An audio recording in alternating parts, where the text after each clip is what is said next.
Everyone's favorite bard Ciaccona is finally here, and in this video I will give you a complete guide which includes everything you need to know about her kit, builds, teams, rotations and more.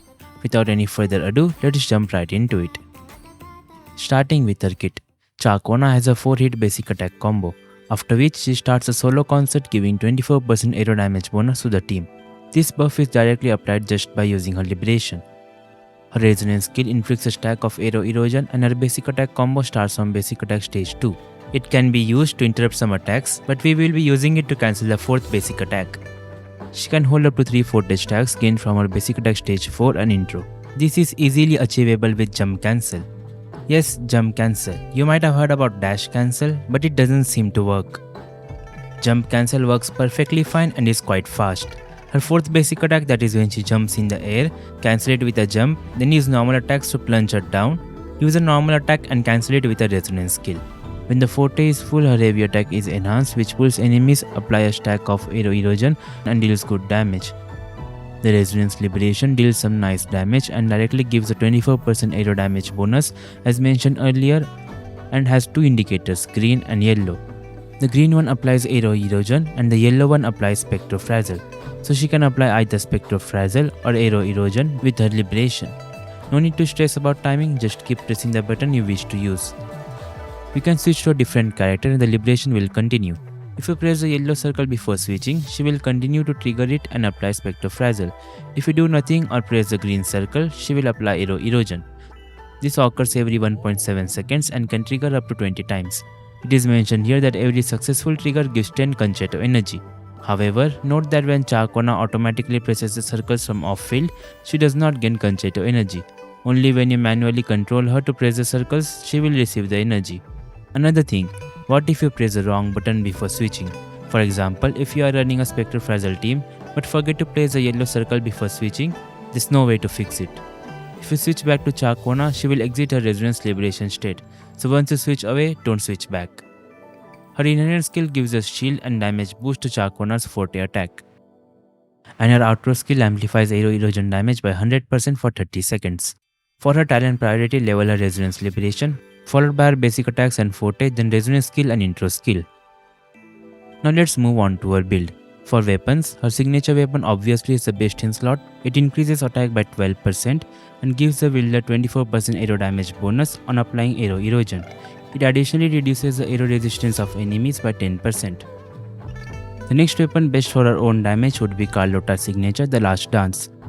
However, when used with an attack skill in DPS, I would recommend the standard banner weapon Static Mist over it, cause it can buff the next character and also gives energy regen. Also, most of Ciaccona's damage comes from her forte heavy attack and resonance liberation, so she does not benefit much from the passive of Last Dance, which makes Static Mist a better option. Even though it provides less damage to Ciaccona, it increases the damage of the next character, and it also gives energy regen, fulfilling her energy requirements. For 4 stars, there aren't many options. You can use the Relativistic Jet, Romance in Farewell, Nova Burst, or Pistol 26 which provides attack for more damage from Ciaccona. For her echoes, there are quite a few options that you can use on her. The first one is the Gusts of Falcon with Fleur-de-Lis echo skill, which gives 50% aero damage bonus, out of which 15% is for the whole team. It is the best for her own damage as well as for buffing the team's damage. An alternative for this set is Moonlit Clouds with Impermanence Heron echo skill. This set gives more buffs than the Gusts of Falcon but leads to lower personal damage. It is a very close and a better option for non-aero teams. And the next set I would like to mention is the Sierra Gale set with the Nightmare, Fail and Berengal for the normal one. This set can be used for maximizing Ciaccona's damage, viable if you wish to use her as a main DPS. One more viable set is Rejuvenating Glow set. She cannot heal but can use the Cruise Wing echo skill to trigger the set effect. It is a viable option if there is no rejuvenating set holder in the team. For her energy requirements, her liberation cost is fortunately on the lower side of 125. Usually around 20 to 30% energy regen will be enough. For her echo stats, she follows the standard build, crit rate or damage on the 4 cost echo. Since she gets so much aero damage bonus from her kit and the Gusts of Falcon echo set, both the double aero damage or a combination of 1 attack and 1 aero damage bonus will be pretty much similar, an attack percent on the 4 cost echo. For substats, give the required amount of energy regen followed by crit stats, attack percent and flat attack. For her team comps, her base teammate, a DPS who will benefit from aero erosion, has not been released yet. but she is usable in quite a lot of teams. The first one is in aero teams with DPS like Jian, Alto or Jianshin, as she can provide aero damage bonus and additional buffs from her eco sets like Moonlit and Guts of Falcon. She can also be used in Spectrofrazzle teams with Zani and Phoebe. As she applies Spectrofrazzle over time, she can use a Liberation right at the beginning of the rotation and you don't need to worry about her outro. Phoebe in Confession state is better for Zani, but Ciaccona is viable if you don't have Phoebe. She is especially helpful for Phoebe in Wuthering Waves as her Liberation can apply Frazzle on new waves of enemies, making her a better option. For the last slot with Zani, I would recommend Spectre Rover as Ciaccona's Frazzle application is not instant. Zani with Ciaccona and Spectre Rover allows her to do the 3 Nightfall rotation, which is not achievable with Rover alone. And for Phoebe, you can use other sustain support or Spectre Rover, which I recommend, as he provides a smoother rotation applying 10 Frazzle stacks or Eternal Radiance buff. Aero Robot is someone that synergizes with her as they can increase the Aero Illusion stacks and grant 10% Aero damage amplification. This duo can be used with the Aero DPS if Shorekeeper isn't available. Moving on to her rotations. Start with her intro skill, then basic attack 3, 4, jump, plunge down, use a normal attack and cancel it with skill.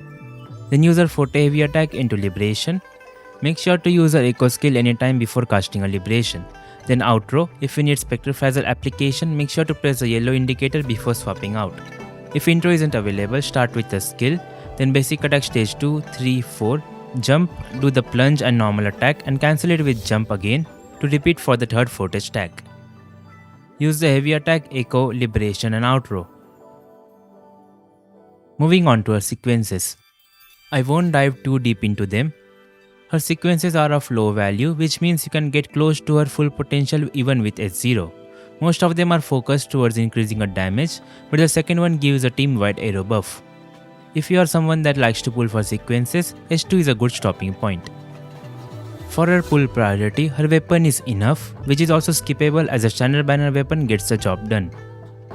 Overall, Ciaccona is really an unique and great character as she can buff the team in multiple ways, from her kit, weapon and echo set while also dealing high personal damage. She can enable both Aero Erosion and Spectrofrazzle teams, making her one of a kind, and she doesn't rely much on sequences. Her biggest cons or pro can be her constant background singing, which some may enjoy or some may find it annoying. She may appear underwhelming as of now, which is understandable cause her best team is not available yet. I suspect she will work with Kartithya, who is also an Aero character, and will be her best support if she works around Aero Erosion. So if you are someone who is planning to pull for her, getting Ciaccona can be a wise choice if you have the resources. I will be uploading a video that will contain showcases of all her team, so stay tuned. And that's all for this video. Make sure to like and share the video and subscribe for more Wuthering Waves content. It would really help my channel if you could do so. And thanks for watching.